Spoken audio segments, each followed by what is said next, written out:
Shalom, que la paz de nuestro Padre Celestial sea con cada uno de ustedes. Sefer, segunda de Shemuel, capítulo 11, 1 al 12:31. Vamos a tocar estos dos capítulos en donde se habla de un tema del cual más la gente se recuerda de lo sucedido en estos dos capítulos que muchas otras cosas de las que sucedieron en la vida de este rey David. Y es el caso en el cual David hace lo que hizo con la mujer de su prójimo. Hizo lo que hizo, y vamos a explicar aquí, ¿verdad?, algunas de las razones por las cuales llegó David a caer en semejante situación de la cual tal vez él nunca pensó que iba a caer. Y si nosotros hacemos una breve eh, reflexión o repaso de los capítulos anteriores, nunca vimos un indicio de David de que fuera a llegar a caer tan bajo. Nunca pensamos que David iba a hacer lo que hizo, y mucho menos a, a llegar a cometer una transgresión tras otra, una tras otra. Cuando nosotros vemos las características de cómo se le conoce a David como el dulce cantor de Israel, como el hombre conforme al corazón del Todopoderoso, se nos hace complicado pensar que David haya cometido una situación o una cosa semejante como la que hizo. Y más cuando estuvimos leyendo los capítulos anteriores de los que estuvimos hablando en el video anterior de el tiempo de cumplir. Porque vimos en los capítulos anteriores que David, una vez el Todopoderoso le dio descanso de todos los que amenazaban con que el reino se estableciera y tuviese un reino firme, seguro. El Todopoderoso le dio shalom, le dio paz, hizo que el reino se estableciera, y en ese momento este rey lo primero que piensa es cómo puedo honrar al Todopoderoso por tan grande misericordia que ha tenido para conmigo. Y ese deseo que David tuvo, automáticamente vemos como de una u otra manera David comenzó a cada una de las cosas que hacía eran basadas o enfocadas a seguir aportando para ir añadiendo cada vez un pasito más hasta que se hiciera mucho más fácil llegar al objetivo, que era cumplir con ese deseo que subió en su corazón, de edificarle un Mishkan, una casa al Todopoderoso. Ese tiempo de cumplir,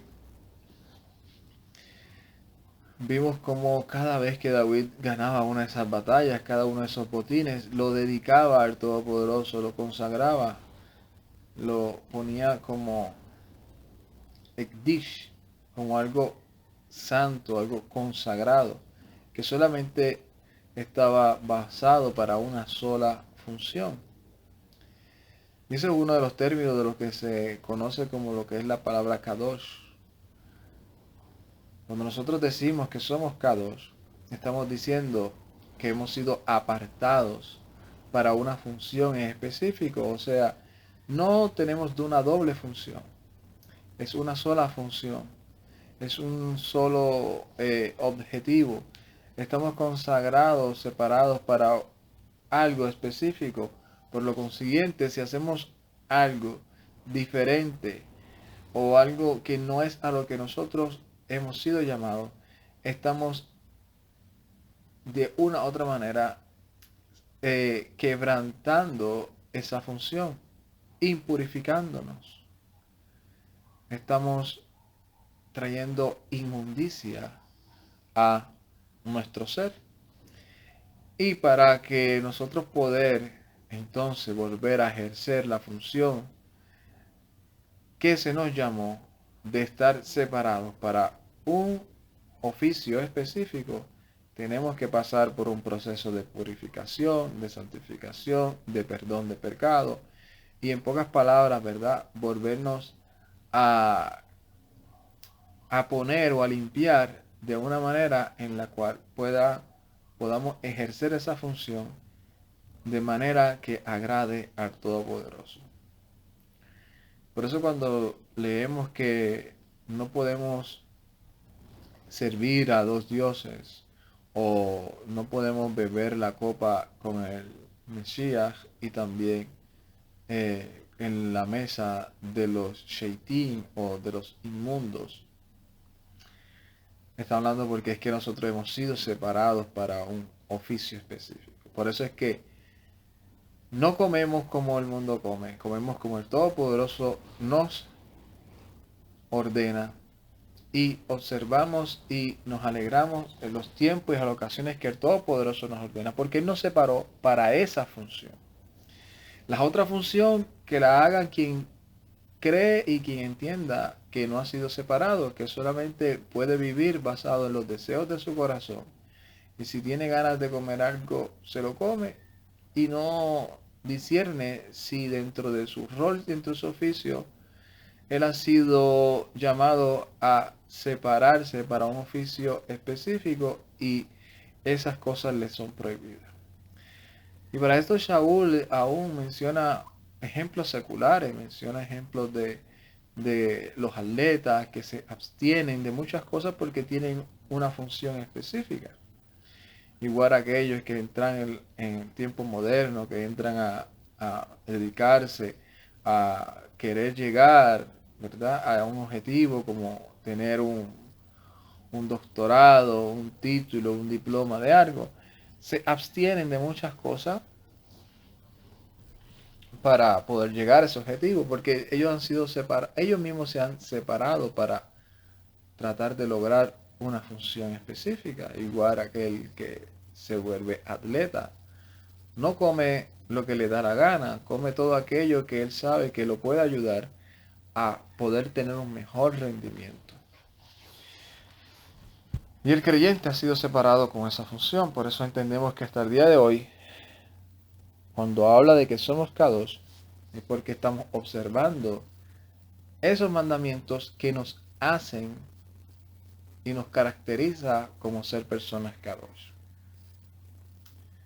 Y David estaba así, consagrado para ser separado para una función de pastorear a las tribus de Israel, de ejercer un principado dentro de el pueblo de Israel, de ser el rey, y para eso tenía que abstenerse de muchas cosas y estar en función de muchas otras cosas. Estos dos capítulos hablan sobre cómo este rey llegó a olvidarse, a menospreciar, a desestimar, a tener en poco esas palabras. En este capítulo vemos lamentablemente cómo este hombre, al tener en poco esas palabras, vio el resultado de ella. Y eso es lo que aparece en el capítulo 11. Y en el capítulo 12 hablamos de esa, esa disciplina la cual el Todopoderoso hace con aquellos que se descarrían.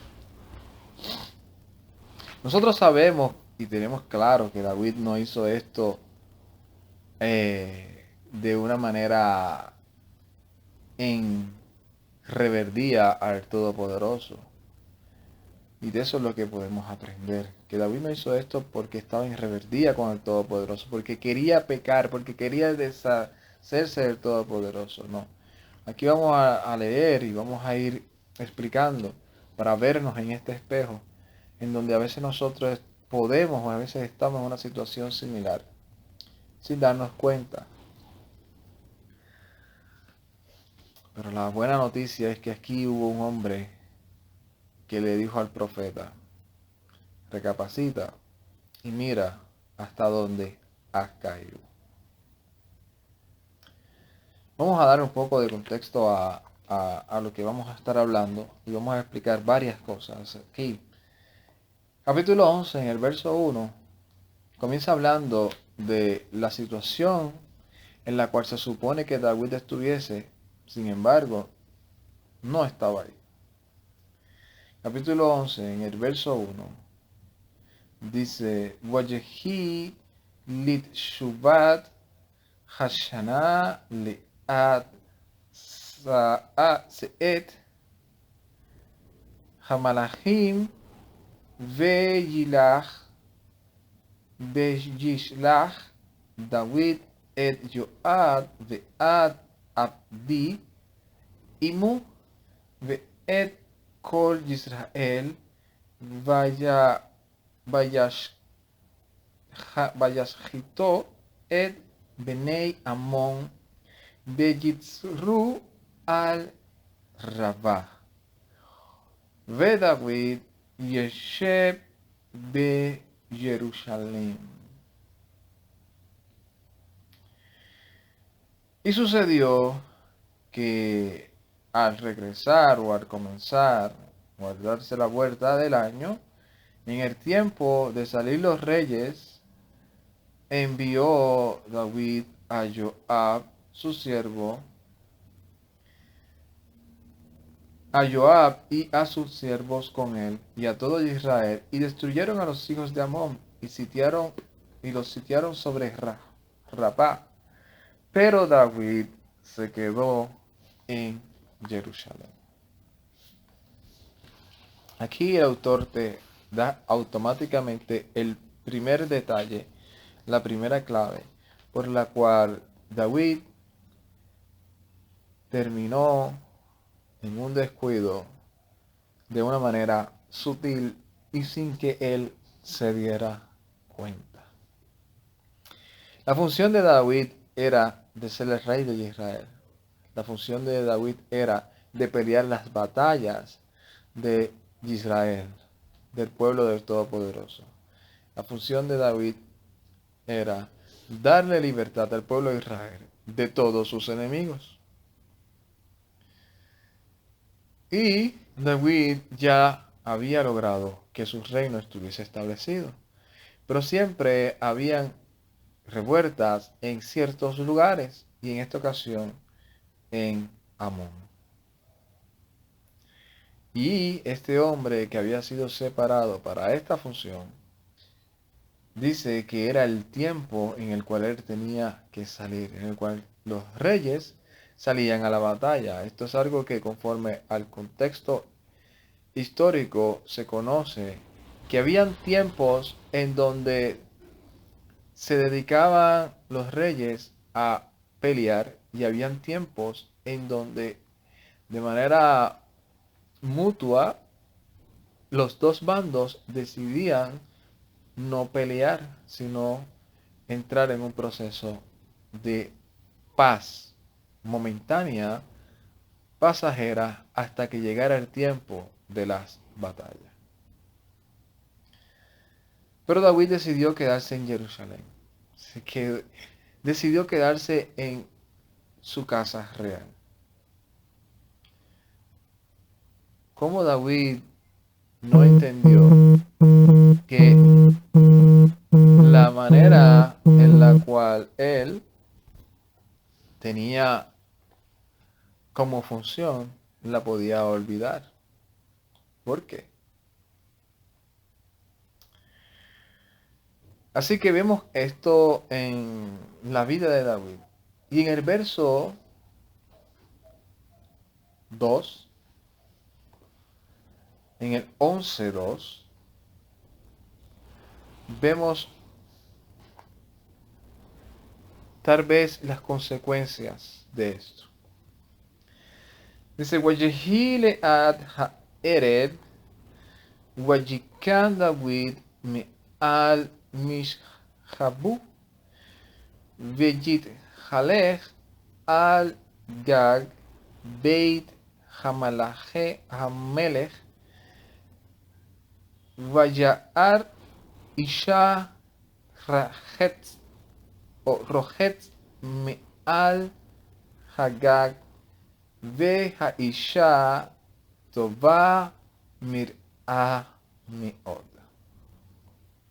Y sucedió en el tiempo de la tarde, o en la tarde, que se levantó David de sobre su lecho y comenzó a caminar y andar sobre su terrado de su casa real.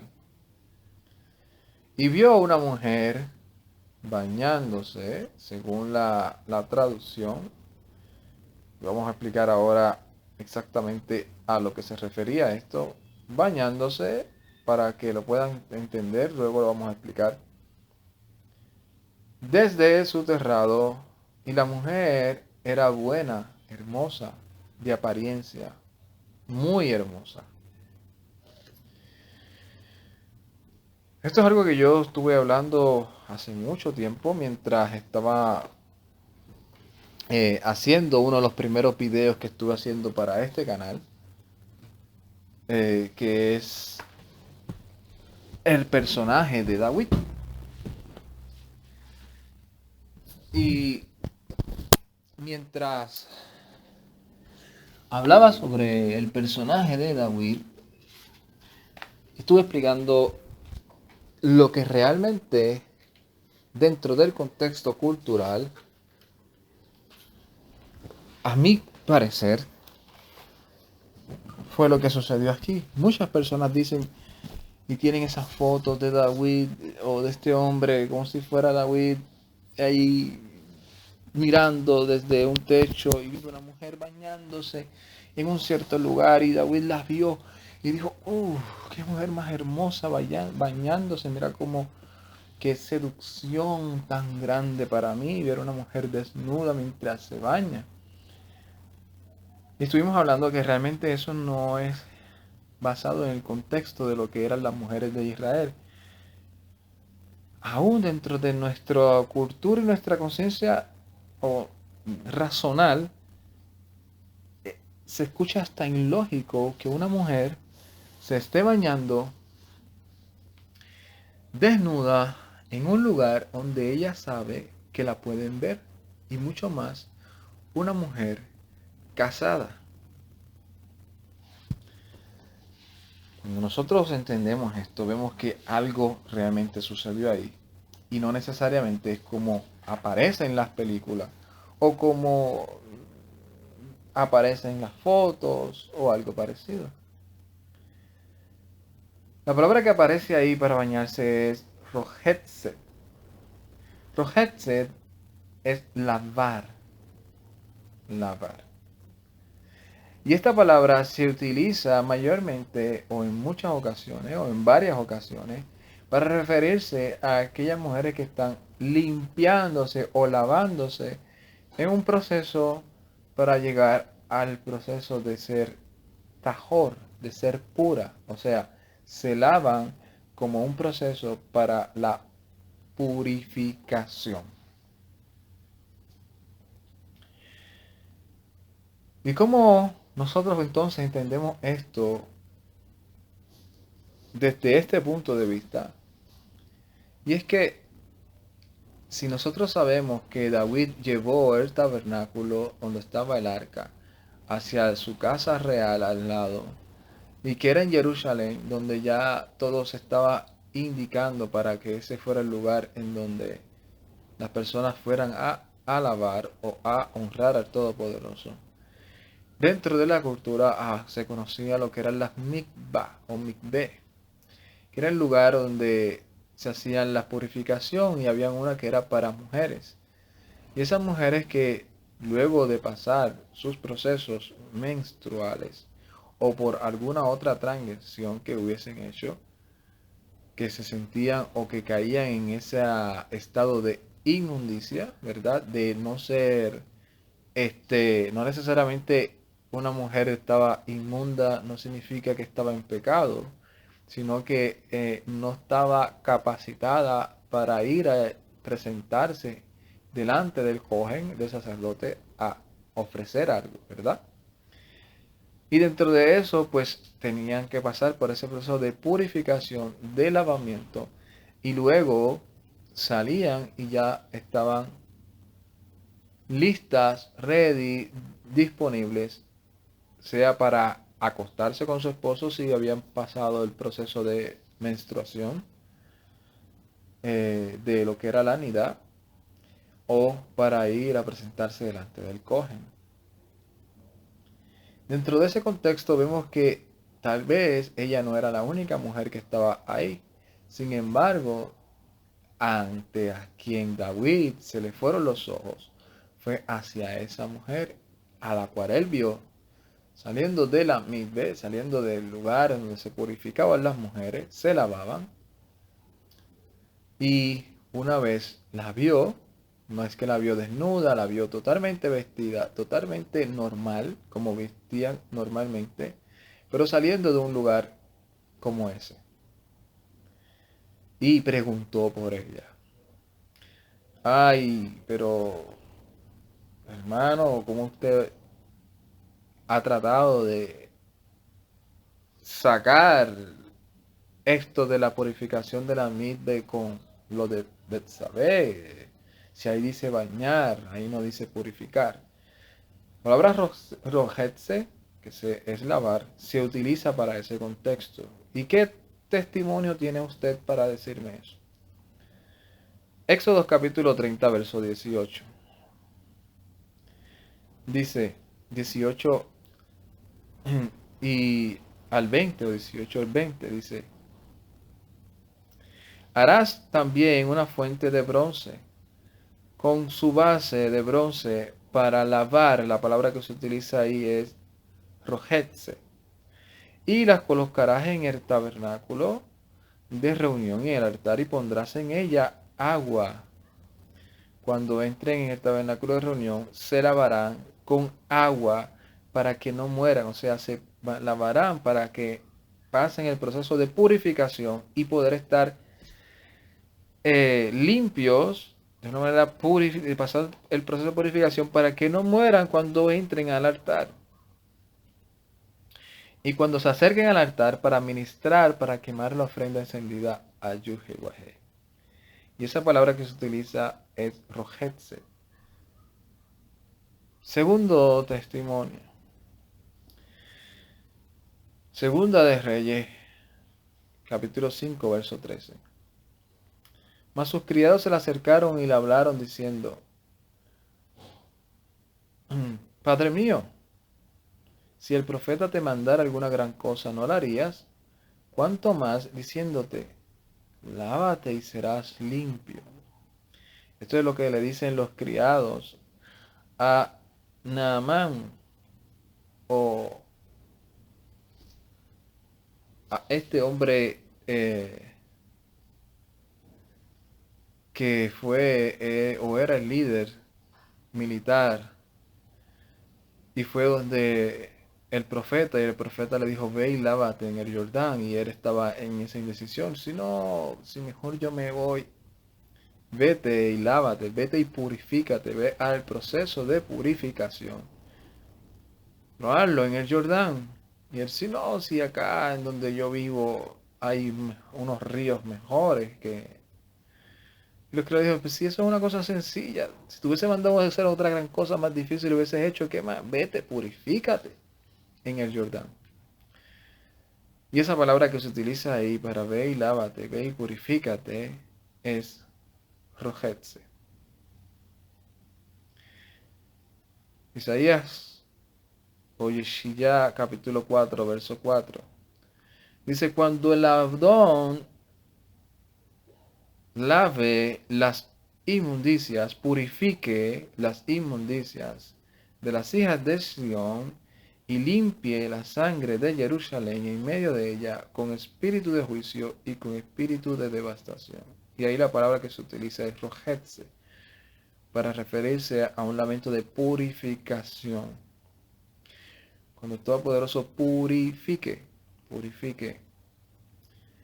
Así que, entendiendo esto, vemos cómo damos un sentido más racional, más basado en el contexto de lo sucedido en esta ocasión con David y Beth-sheba.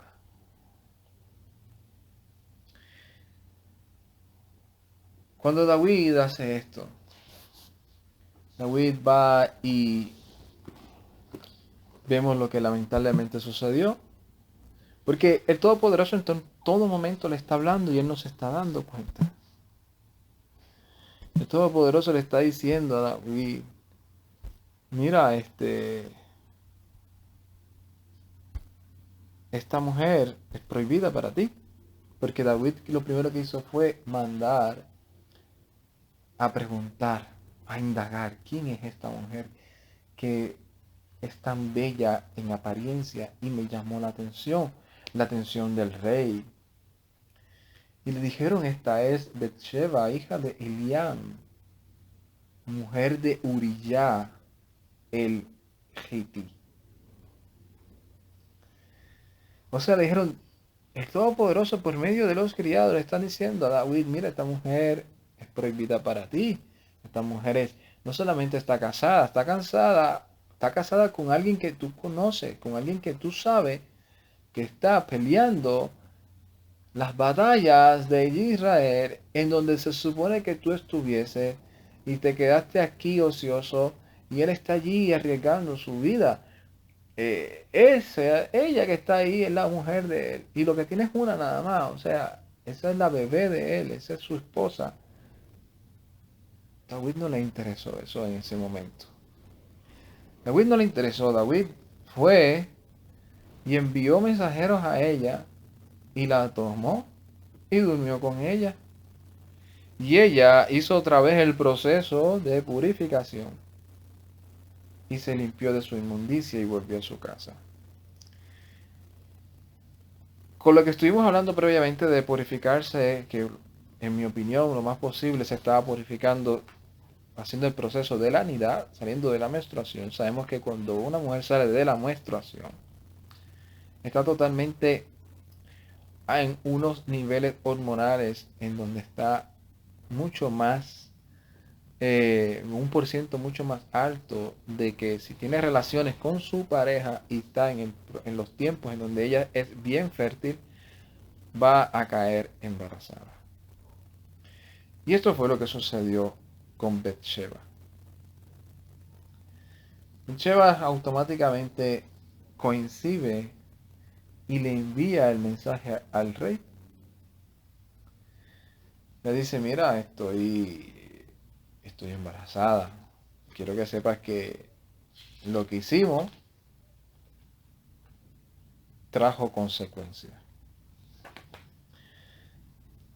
Y si lo primero que hizo David fue triste de quedarse mientras estaba llamado a salir, más triste fue el ponerse a estar mirando a las mujeres que estaban haciendo el proceso de purificación. Mucho más triste fue llegar al punto de interesarse en alguna de ellas y saber que estaba casada y a pesar de eso tomarla y acostarse con ella. Más triste fue lo que hizo luego. David llamó a su esposo, a su siervo, a su militar, lo llamó y le dijo en manera de engaño, vete y lava tus pies, vete y lava tus pies en tu casa. Y esto sabemos que es un eufemismo, eso es vete y acuéstate con tu mujer. Vete y acuéstate con tu mujer. Y el Todopoderoso va y le habla a David otra vez, y aún por medio del esposo de Betseba, llamado Uría. Porque David ve que este hombre no quiere hacerle caso. David viene y lo lleva, hace que beba, vuelve y lo envía. Le dicen, este hombre no se quiere mover, este hombre no quiere hacerte caso, este hombre está ahí firme. Y el Todopoderoso, aún por medio de Uría, en el verso 11 del capítulo 11, le contesta a David unas palabras que son contundentes y que uno las analiza y dice, ¿cómo es que David no se dio cuenta de esto? En el capítulo 11, en el verso 11, cuando David le dice, ¿por qué tú no bajaste a acostarte con tu esposa? ¿Por qué no fuiste a tu casa si llevas mucho tiempo fuera de verla? ¿Qué está pasando contigo? Uría le contesta, dice, Wayomer Uría el David Ha'aron ve Yisrael ve Yehudá Yeshavim ve Basukot ve Adoni Yoab ve Abdi Adoni al Penei Hashada Hanim ve Ani Avo al Beiti leehol velashtot uleshahet im ishti. Se le restregó en la cara a David que él en ese momento estaba más firme que David ante el Todopoderoso y ante la sociedad. Le dice, y le dijo Urías a David, el arca de Israel y Yahudá están en Sucot, en tiendas, y mi Adón Joab y los siervos de mi Adón, o sea, tuyo, estamos sobre la superficie del suelo acampando. Y yo voy a ir a mi casa a comer y a beber y a dormir con mi mujer. Hayach vejai nafsheja im aazeh et hadavar azeh. Dice, por tu vida y por la vida de tu alma, que yo no voy a hacer tal cosa. Mira el clase de galletazo que le da Uría a David. Le dice, por tu vida yo no voy a ir allá. O sea, yo te tengo a ti a un alto estima que estoy jurando por ti de que yo no voy a ir a mi casa a hacer tal cosa. Yo no voy a hacer tal cosa. David, a pesar de esto, siguió haciendo lo que lamentablemente hacemos muchos de nosotros y no sabemos cómo parar, que es para tratar de cubrir una mentira, inventamos otra, e inventamos otra, e inventamos otras. David, como sabía que ya no podía de ninguna otra manera buscar la manera de achacarle ese hijo a Uría, David mandó a que lo eliminaran. David mandó a que eliminaran a Uría. Utilizó una estrategia que utilizaron con él anteriormente, que fue la que Shaul utilizó con David, lo mandaba a los lugares más difíciles, más fuertes, para que fuera la mano de los filisteos las que eliminaran a David y no él.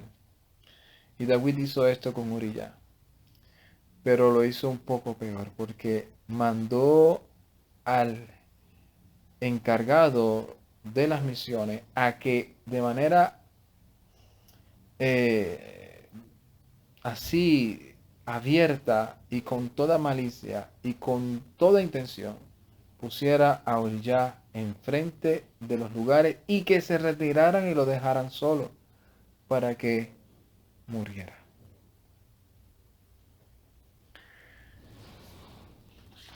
En el verso 11 termina diciendo el autor que lo que David hizo no fue agradable, al contrario, fue desagradable la cosa que hizo David ante los ojos del Todopoderoso.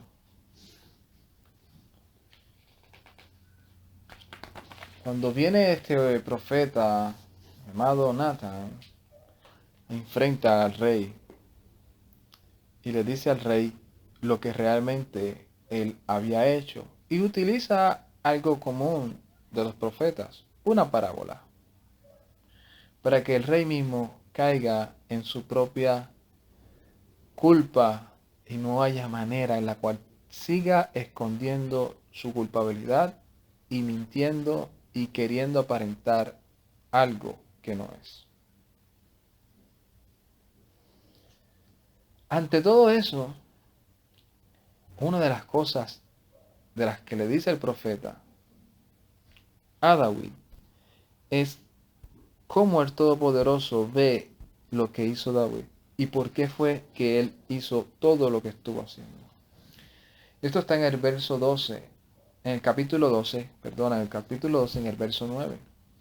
Capítulo 12, verso 9, le dice el profeta a David, le dice, Madua betziach et davar yuhewahei, la azot hara ve'aini ve'ainau et Uriah Hachiti Vejita Vejareb Veat Ishto Lekahat Lach Leisha Veito Haranata Vejereb Benei Amon. Porque menospreciaste, porque despreciaste, porque tuviste en poco la palabra de Yuhewahei al hacer este mal ante sus ojos, de coger a Urías el Hití e herirlo con la espada, y a su mujer la tomaste para ti como esposa, y a él lo mataste con la espada de los hijos de Amón. O sea, aquí el profeta no menciona ni a Joab, ni menciona a aquellos que posiblemente fueron cómplices, ni menciona como culpable a los hijos de Amón. Dice, fuiste tú rey, el que mataste a Uría. Tú lo heriste, tú lo mataste y tú lo hiciste por quitarle a su mujer, para tapar un pecado que debías de haber confrontado y buscaste la peor manera de hacerlo. ¿Y por qué lo hiciste? Por lo que estuvimos hablando en el principio de este video. Porque te olvidaste de que tú eres K2. Te olvidaste que tú eres apartado para una función. ¿Y cuándo es que nosotros hacemos eso? Cuando comenzamos a tener en poco la palabra del Todopoderoso. Cuando empezamos a pensar que ya estamos en un nivel espiritual, que ya no hay manera en la cual ya yo tengo la aprobación del Eterno, ya Él me ha hablado en sueños, ya Él me ha hablado por medio de profeta, ya todo lo que yo estoy haciendo, el Eterno está conmigo, confirmando todo lo que yo hago, de que Él está de mi lado. O sea, ya tengo aparentemente luz verde para no tener que estar cumpliendo los mandamientos, porque ya yo vivo en una gracia. Ya, ¿qué es eso de estar yo cumpliendo los mandamientos? Mejor los tengo en poco. ¿Cómo que yo tengo que estar en la mujer de mi prójimo? Está prohibido que yo esté mirando la mujer de mi prójimo. Pero tengo en poco la palabra del Eterno y la miro.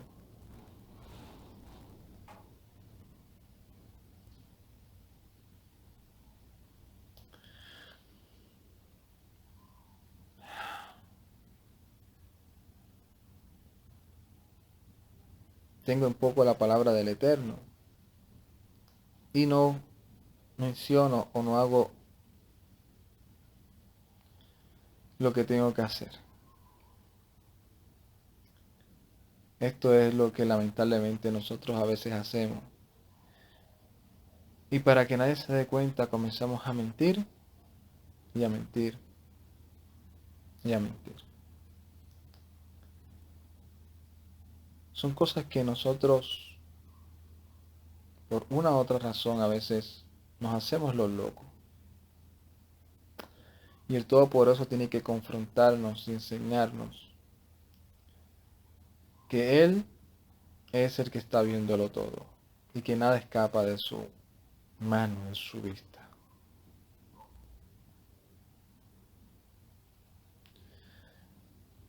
Luego de que el profeta confronta a David, vimos que ese hijo de adulterio, el Todopoderoso decide que no sea parte de la casa de David. David ora por el niño y nos enseña que a pesar de que el Todopoderoso haya decretado algo, nosotros podemos orar al Todopoderoso con el deseo y el anhelo de que Él revierta su palabra por su misericordia, cosa que en este caso no sucedió. Después de todas estas circunstancias, David dice que él va y consuela a Betseba, o sea, la consuela por la muerte de su hijo y se llega a ella y da a luz, en el cual sí fue aprobado por el Todopoderoso, porque lo hicieron de manera legal o normal, en el cual ya ella no estaba ligada a ningún esposo y ya él la podía así tomar. Y el producto de esa relación fue que salió un niño el cual se le llamó a este niño Shlomo. Vamos a leerlo en el capítulo 12, verso 24 y 25. Capítulo 12, verso 24 y 25. Dice: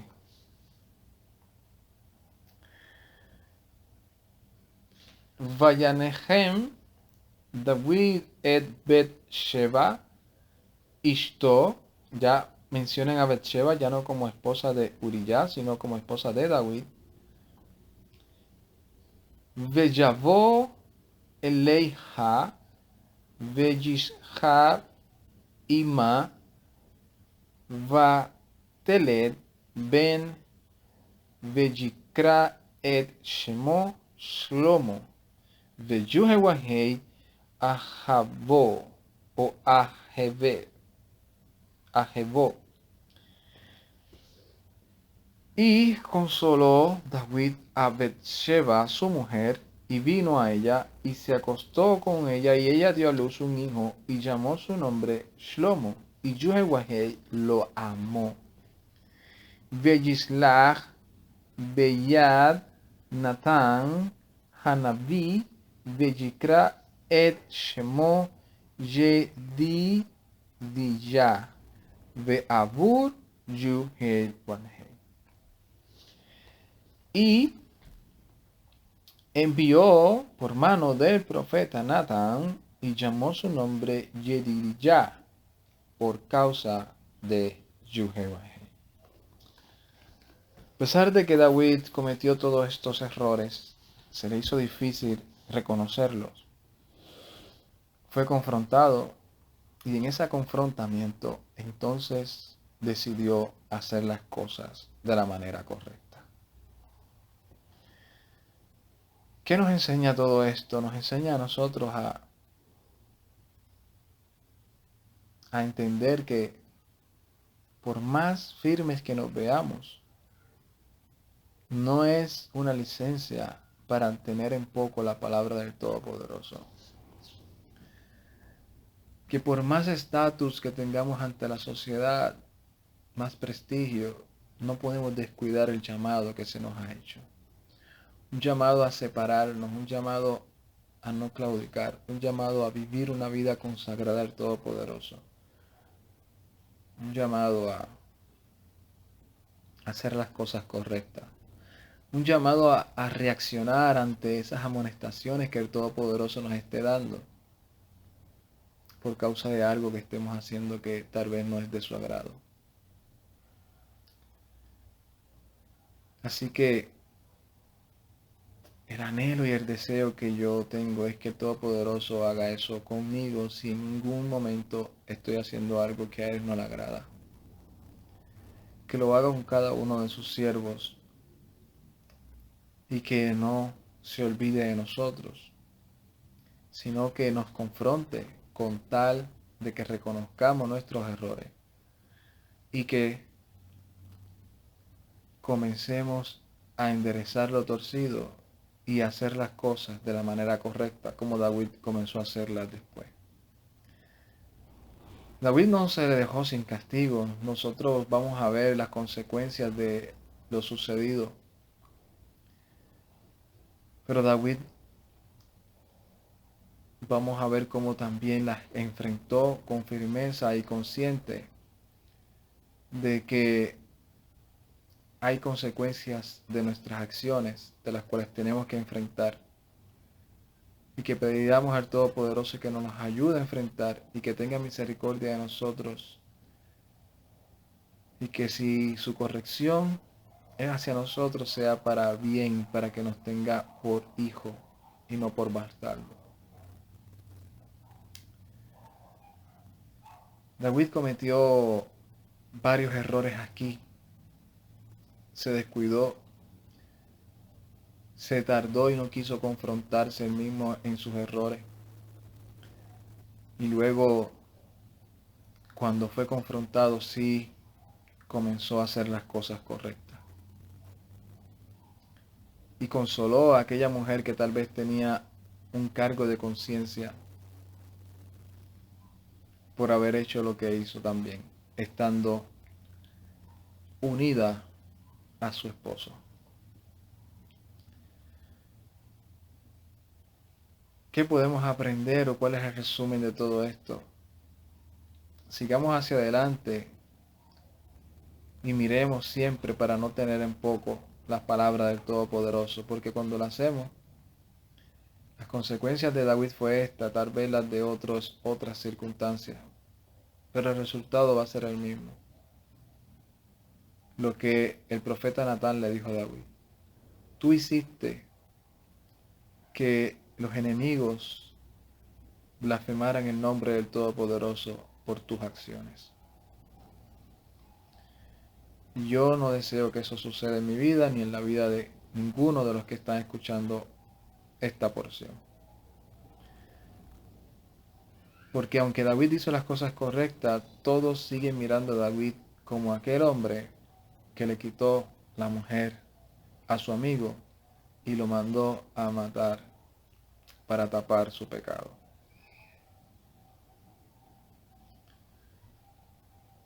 Que nuestro Padre nos ayude de caer en semejante circunstancia,